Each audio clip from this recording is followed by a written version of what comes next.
फरमान के साथ और कृतिका के साथ बहुत अच्छी बॉन्डिंग रही है। 3 महीने पहले भी एक बार एक न्यूज़ आई थी कि ये शो ऑफ एयर जा रहा है। अच्छा नहीं लगा था उस वक्त कि शो ऑफ एयर होने वाला है। मेरे आप टैग्स में भी आप देखना, मैं हमेशा लिखता था कि गुम है, गुम फैमिली लिखता था मैं। ऐश्वर्या के बारे में मैं बताऊं तो वो मैंने उनके साथ काम किया है, वो बहुत ही डेयरिंग है और मैं यही चाहता हूँ कि ऐश्वर्या शर्मा जीते और ट्रॉफी लेके आए। डेजी ने जो कुछ स्टेटमेंट दिया है वो उनका पर्सनल ओपिनियन हो सकता है, बट फरमान से मेरी बातचीत होती रहती है। इवन मेरी कल ही बातचीत हुई थी। हेलो एवरीवन, स्वागत है आपका हमारे चैनल में। और आज हमारे साथ मौजूद है टीवी के बड़े डायरेक्टर ऋषि शर्मा जी, जो कि टीवी के बड़े बड़े शोज डायरेक्ट कर चुके हैं, जैसे कि शो धर्मपत्नी और गुम है किसी के प्यार में। तो चलिए आज हम करते हैं उनसे एक खास बातचीत। Hello sir, how are you? I am fine, thank you. How are you?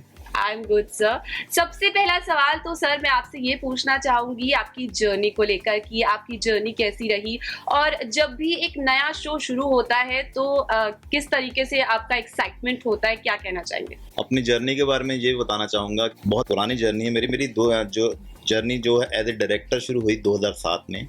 मेरा पहला शो था स्टार प्लस के लिए कर्म अपना अपना।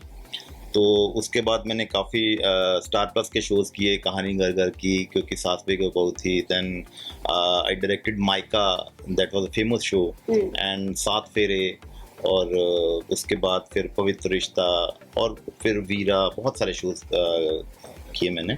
तो लास्ट मैंने फिर गुम है किसी के प्यार में, जो कि बहुत ही पॉपुलर शो रहा है, तो उसके साथ मेरा काफ़ी लंबा एसोसिएशन रही है उस सीरियल के साथ मेरी। फिर वो शो के बाद मैंने धर्मपत्नी शो ज्वाइन किया, जो शो एक बहुत पॉपुलर शो था। उसमें जो लीड फरमान खान और कृतिका सिंह यादव, उसके बारे में मैं क्या बताऊं कि फिलहाल वो ऑफ एयर हो गया है, बट उसके साथ बहुत सारी यादें जुड़ी हैं, बहुत सारा हमारा टाइम हमने स्पेंड किया साथ में। तो बहुत अच्छा एक्सपीरियंस रहा मेरा धर्मपत्नी के साथ। फैंस बीच में काफी ज्यादा अपसेट हो गए थे जब उन्हें ऑफर की खबर मिली थी। तो क्या फरमान के साथ बैठे थे जब शो खत्म हुआ कि क्या कुछ और हो सकता था, या फिर मतलब वो show and it's the final? Actually ना ये शो ना 3 महीने पहले भी एक बार एक न्यूज़ आई थी कि ये शो ऑफ एयर जा रहा है, बट लास्ट मोमेंट पर हमें न्यूज़ मिली कि नहीं, शो ऑफ एयर नहीं जा रहा है, अभी इसको एक्सटेंशन मिल गई है।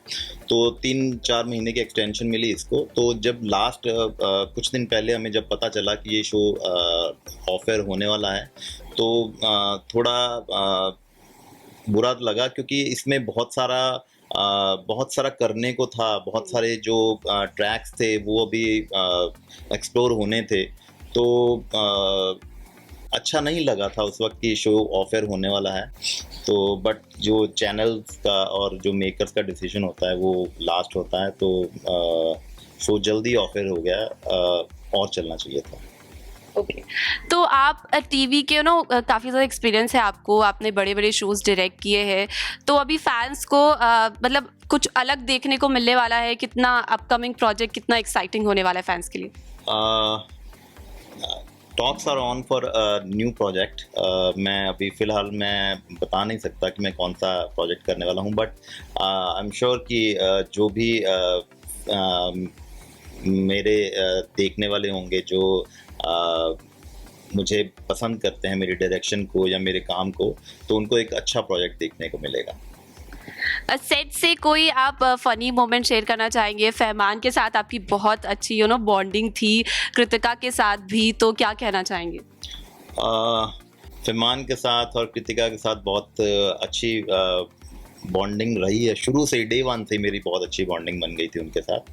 तो फनी इंसिडेंट्स होते रहते थे कि ऐसा पर्टिकुलर कोई मुझे याद नहीं, लेकिन डेली ऐसा होता था, कुछ ना कुछ फ़नी होता था, तो मस्ती मजाक चलता रहता था। लेकिन क्या है कि मस्ती मजाक के साथ काम पर भी हम लोग बहुत फोकस करते थे। जैसे ही हमारा जो एक्शन मोड ऑन होता था, तो दोनों फरमान, कृतिका, जो सब आर्टिस्ट जो थे, वो एकदम एक्शन मोड में आ जाते थे।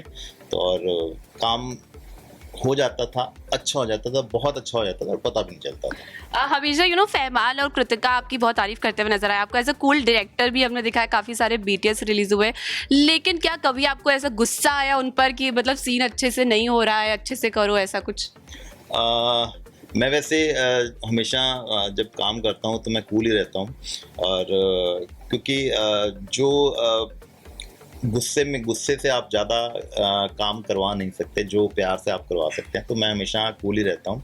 और हाँ, एक दो बार हुआ था कि मुझे गुस्सा आया था, और थोड़ा सा मेरा मतलब गुस्सा मैंने किया था उस वक्त, बट वो बहुत शॉर्ट स्पैन के लिए था।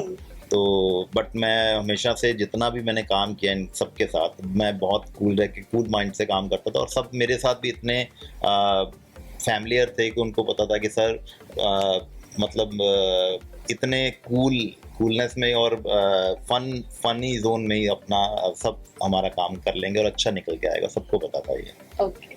सो गुम आपने डायरेक्ट किया था, काफ़ी ज़्यादा लोगों ने पसंद किया था आपके डायरेक्शन को। तो अभी उसका सेकंड सीजन ऑब्वियसली आया, नए लीड कैरेक्टर्स आए हैं, तो क्या आपको डिफरेंस कुछ लग रहा है कि इम्प्रूवमेंट है पहले सीजन से, या फिर आपको लग रहा है कुछ और बेहतर हो सकता था? मैंने जो पहले जो सीज़न था उसमें आयशा सिंह, ऐश्वर्या शर्मा और नील भट्ट जो थे मेन कैरेक्टर्स थे, और जो फैमिली के जो सब सीनियर एक्टर्स थे वो भी बहुत अच्छे कैरेक्टर्स थे, सब बहुत अच्छे परफॉर्मेंस थे। मैंने उनके साथ सबके साथ काम किया, मुझे बहुत अच्छा लगता था काम करके, क्योंकि बहुत एक हमारी फैमिली बन गई थी वो। मेरे आप टैग्स में भी आप देखना, मैं हमेशा लिखता था कि गुम फैमिली लिखता था मैं, तो बहुत अच्छी बॉन्डिंग थी। उसके बाद फिर जैसे मैंने वो शो क्विट किया, उसके बाद मेन लीड्स ने भी क्विट कर दिया। उसके बाद जो नया सीज़न आया है अच्छा चल रहा है, रेटिंग्स अच्छी आ रही हैं, तो आई होप कि उन्होंने जो पुराने जो जितने भी किरदार थे उनको एक्चुअली किसी किरदार को रिप्लेस नहीं किया जा सकता, लेकिन क्या है कि उतनी मेहनत करके उतना अच्छा परफॉर्मेंस दे के उतना अच्छा अपना, क्योंकि एक जब सेट होते हैं कैरेक्टर सेट होते हैं तो उनके आसपास भी परफॉर्म करना एक टास्क होता है, बहुत चैलेंज होता है। तो आई थिंक ये जो नए जो कैरेक्टर्स हैं, जो नए एक्टर्स हैं, वो उस चैलेंज को निभा रहे हैं, और इसलिए शायद अच्छी रेटिंग्स आ रही हैं।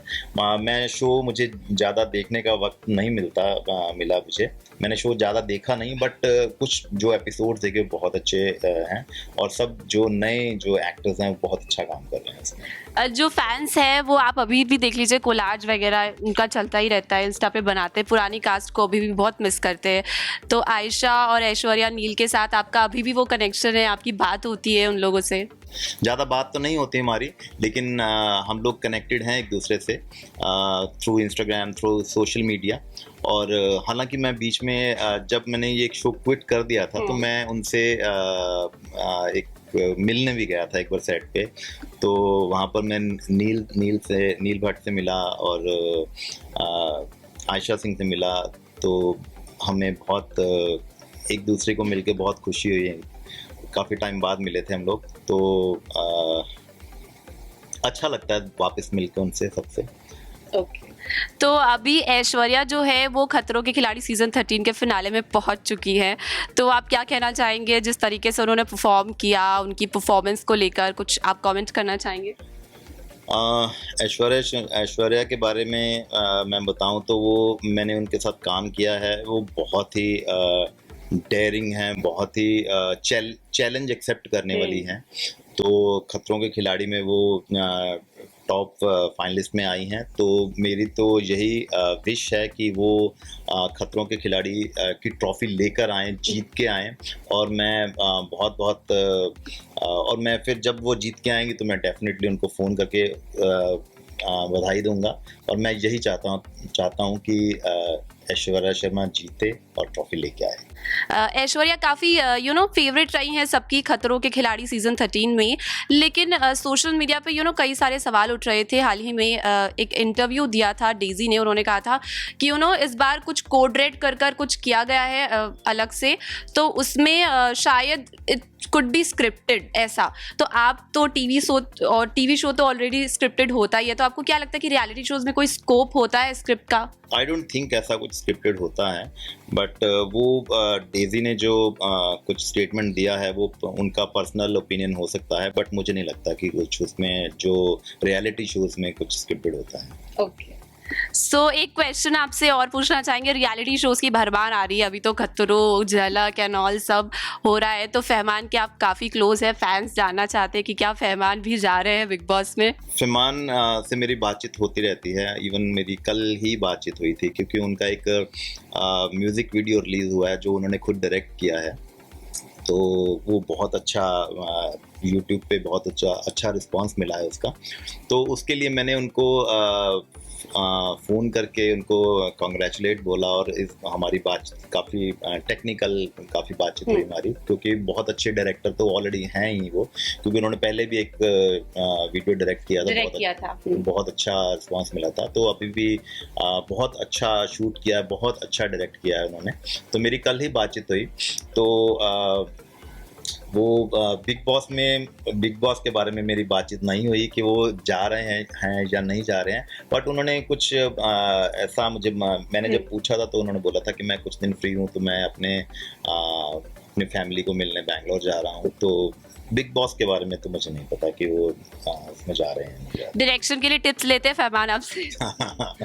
नहीं, ही इज़ वेरी इंटेलिजेंट। उनको डायरेक्शन का काफ़ी जो इंट्रिकेसीज होती हैं, जो बारीकियां होती हैं, काफ़ी उनको मालूम है। बट फिर भी हम जब भी हम शूट करते थे तो एक डिस्कशन होती थी हमारी, तो but he is very intelligent and observation बहुत अच्छी है उनकी, कि ऑब्जर्व बहुत करते हैं कि कैसे किसको कैसे किया जा सकता है। तो आई थिंक जो उनकी ऑब्जर्वेशन है वो डायरेक्शन में नज़र आती है कि कैसे किसको किसी चीज़ को कैसे अच्छा शूट किया जा सकता है, और कम इक्विपमेंट्स में या कम टाइम में किसी चीज़ को कैसा अच्छे तरीके से बनाया जा सकता है, शूट किया जा सकता है। लास्ट क्वेश्चन आपसे पूछना चाहूँगी कि ऐश्वर्या और आयशा जो है, हमेशा उनको लेकर एक स्पार्क रहा है कि दोनों में नहीं बनती है एंड ऑल दैट, बट आपने उसके बारे में बात भी किया आई गेस कई सारे इंटरव्यूज़ में, तो क्या आपको लगता है कि दोनों जैसे कि गुम में साथ में नज़र आए थे, तो दूसरे किसी प्रोजेक्ट में भी दोनों साथ में नज़र आ सकते हैं, फैंस उन्हें साथ में देख सकते हैं? मैं चाहूँगा कि वो दोनों एक साथ नज़र आएँ। जब हम शूट करते थे तो बहुत सारी ऐसे अफवाहें थी कि उनकी आपस में बनती नहीं है, या कुछ कोल्ड वॉर जैसा कोई वर्ड यूज़ करते थे वो। बट ऐसा मुझे तो कभी फील नहीं हुआ, क्योंकि हम जब शूट करते थे तो दोनों जो ऐश्वर्या और जो आयशा हैं, दोनों अपना 100% देते थे, और बिहाइंड द कैमरा कुछ भी मैंने तो कभी ऐसा ऑब्जर्व नहीं किया था। सो जैसे कि आपने बोला कि अपकमिंग आपके बहुत सारे प्रोजेक्ट्स आने वाले हैं, बातचीत चल रही है, तो फैंस जो है वो काफ़ी ज़्यादा एक्साइटेड है जानने के लिए प्रोजेक्ट्स के बारे में। एंड ऑल्सो एक क्वेश्चन मेरा आपसे ये भी था कि जब आप टीवी शोज़ डायरेक्ट करते हैं तो क्या आपको ऐसा लगता है कि जो डायरेक्टर का काम है वो काफ़ी ज़्यादा होता है एक्टर के काम से, क्योंकि हर चीज़ आपको उनको डायरेक्ट बताना होता है कि ये करना है, आप उनको सुपरवाइज करते हैं, तो इसके बारे में क्या कहेंगे? नो डाउट कि डायरेक्टर के ऊपर बहुत जिम्मेदारी होती है, क्योंकि इसलिए तो उसको कैप्टन ऑफ द शिप कहा जाता है। तो बहुत सारी चीज़ें जो हैं उनको दिमाग में रख के सब शूट करना होता है, टाइमिंग और क्रिएटिव एस्पेक्ट होता है, प्लस प्रोडक्शन भी उनको दिमाग में रखना होता है। तो बहुत सारी जिम्मेदारी होती है। तो बट क्या होता है कि जब हम शूट करते हैं तो इतने घुल मिल जाते हैं, इतने एक फैमिली की तरह काम करते हैं, तो फिर जो एक्टर्स भी होते हैं, आर्टिस्ट होते हैं, वो भी अपना आउट ऑफ द वे जाके काम करते हैं, अच्छा परफॉर्म करते हैं। तो जो इतनी बड़ी जिम्मेदारी होती है वो फील नहीं होती उस वक्त कि इतना बड़ा हम काम कर रहे हैं, इतनी बड़ी रिस्पॉन्सिबिलिटी है, क्योंकि जो जब घुल मिल के सब काम करते हैं तो अपने आप काम अच्छा हो जाता है और दिखता है वो टीवी पे। Any last message for fans जिन्होंने इतना प्यार दिया शो धर्मपत्नी को, गुम को, क्या कहना चाहेंगे? फैंस को मैं यही कहना चाहूँगा कि थैंक यू सो मच कि आपने धर्मपत्नी शो को इतना प्यार दिया, गुम है किसी को इतना प्यार दिया और अभी भी जो शो चल रहा है गुम है किसी के प्यार में उसको इतना प्यार दे रहे हैं। तो मैं यही चाहूँगा कि शो को जो गुम है किसी के प्यार में ये शो को देखें, बहुत अच्छा शो चल रहा है। और धर्मपत्नी के बारे में मैं ये कहूँगा कि बहुत अच्छा शो था और भी बहुत सारी चीज़ें उसमें करने को थी, बट शो ऑफर हो गया। बट मैं चाहूँगा कि आप जितना भी शो चला है उसके लिए थैंक यू सो मच बोलना चाहूँगा कि आपने शो देखा, प्यार दिया और हमारे जो एक्टर्स और हमारे पूरे क्रू एंड कास्ट को इतना प्यार देने के लिए thank you so much. Thank you so much sir.